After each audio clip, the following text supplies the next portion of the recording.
living in Puerto Rico isn't all beach, palm trees, pina coladas. There are some things about living in Puerto Rico that are quite frustrating.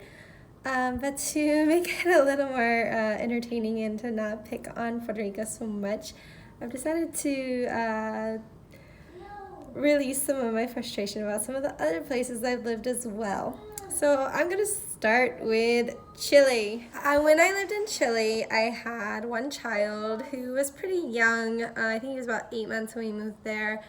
So a lot of times I would have to do things where I'd have to carry him around in a little car seat carrier thing, or I'd have a stroller. He was still nursing. So there'd be times where I'd be in line and I would be nursing him and it would be my turn next and I'd be a little slower. And an 80-year-old lady would power walk and get in front of me and laugh about it. So Chileans are pretty crazy about cutting in line and taking advantage of people. The other thing about Chile was I would be grocery shopping, and the first time it happened to me, I actually thought my child was just playing with it or something and put it down.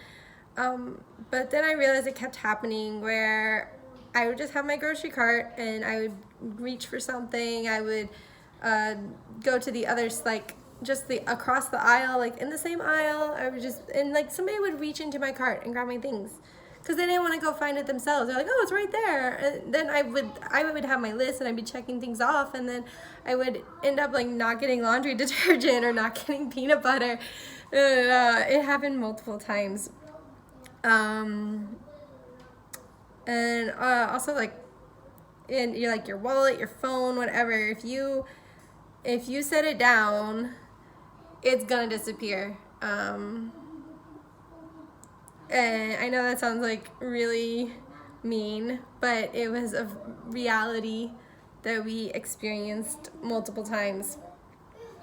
And then the last thing that I found really annoying about Chile was just how much they hate other Latin American countries. They take pride to a whole other level.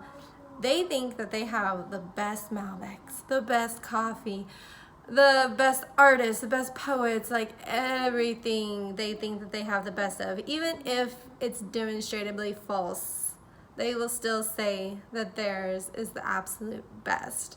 And they actually like judge people based on their accents. If you don't have a local accent, even if you're a native Spanish speaker, if you're from Venezuela, if you're from Argentina, they judge you for that. And so I'm not sure what it's called. I guess nationalism, especially with older people. All right, time for Mexico. I only lived in Mexico for a couple months, but they take extremely long lunch breaks. And part of this is that lunch is usually the biggest meal of the day.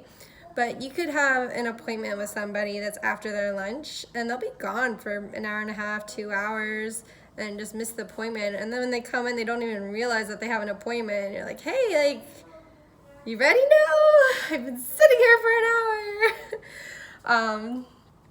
And I guess that's related to another thing about them is they just don't care about appointments.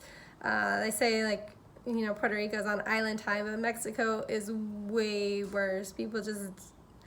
They don't care about the time. They don't care about appointments.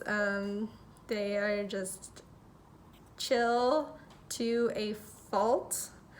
Another big problem is actually kind of a safety concern. It's just the police. In Mexico, like, I have been followed. Like, I guess they just thought I was cute and wanted to find out where I lived, and I had to hide and like run and avoid them because I was scared of them knowing where I was staying. That happened to me more than once.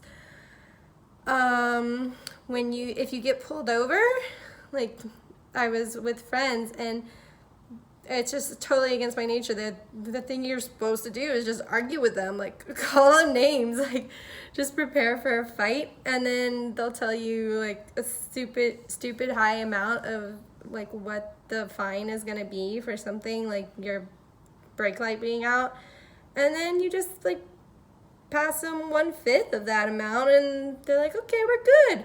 So it's like 30 minutes of yelling, and then you just slip them a $20 bill and you're good to go. Now, the United States. The biggest one that I find really annoying is when people act like you have to speak in English. Like, if two girls are talking to each other and they're not talking to you, they don't need to use the language that you understand. You don't need to yell at them and tell them that they're speaking the wrong language. Language is about communicating. They're communicating with each other. It doesn't matter. It's none of your business what language they choose to speak when they're speaking to each other, when they're not communicating with you. Lifted trucks, like super big vehicles that are up super high. This didn't really annoy me until I had kids. There were times where I had like a stroller, not even like a tiny 2-foot tall person, but like a 3.5-foot tall stroller, and people could not see it because their vehicles were lifted up so high.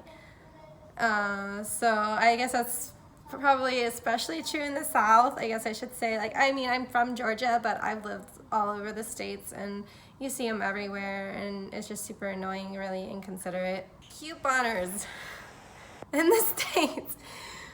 I've never seen this anywhere else, but you have people that, like, they'll go on websites, they'll be part of forums, like, they know exactly which coupons to use, and they'll have like 40 of them, and they're buying like 30 things, and it's just, you're waiting in line, and it takes forever because they're doing every single coupon, and they've got their calculator, and they know exactly how much something's gonna cost, and it just really slows down the line.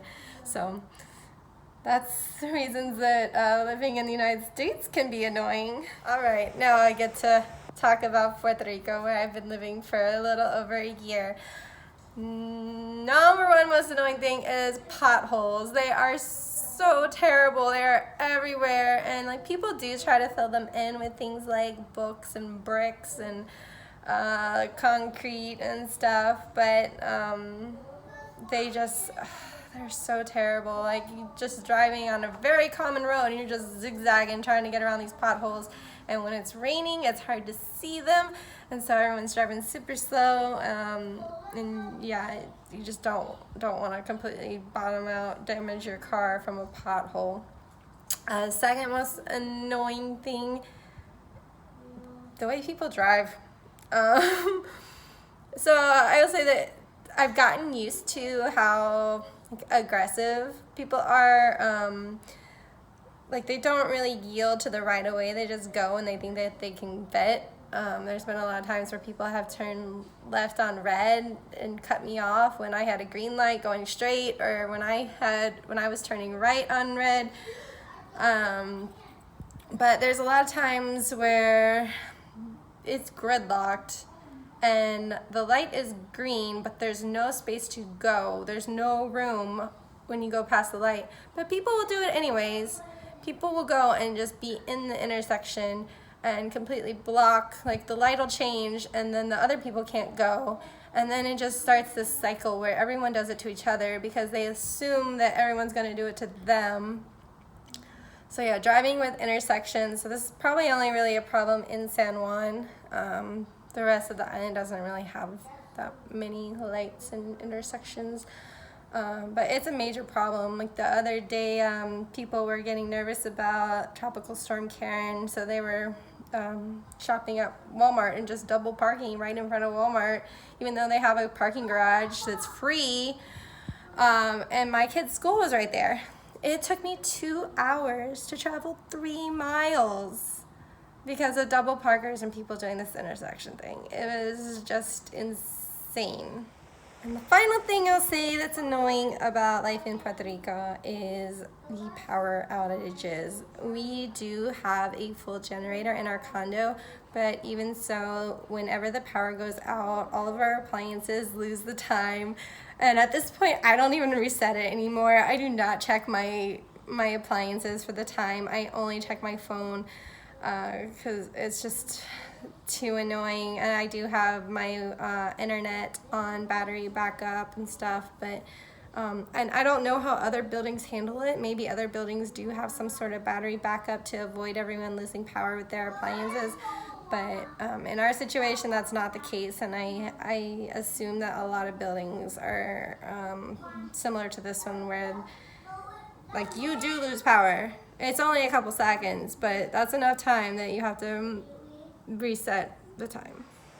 All right, hopefully I kept it lighthearted enough, didn't offend anybody, but that's just some of my frustrations. Even though Puerto Rico can be frustrating sometimes, it's still my favorite place that I've ever lived. Of all the places I've been, it's my favorite place to live. Not my favorite place to vacation would probably be Colombia, but Puerto Rico would probably be close second, because Puerto Rico has everything, anything you could want to do for your adventure. You can find it here in Puerto Rico.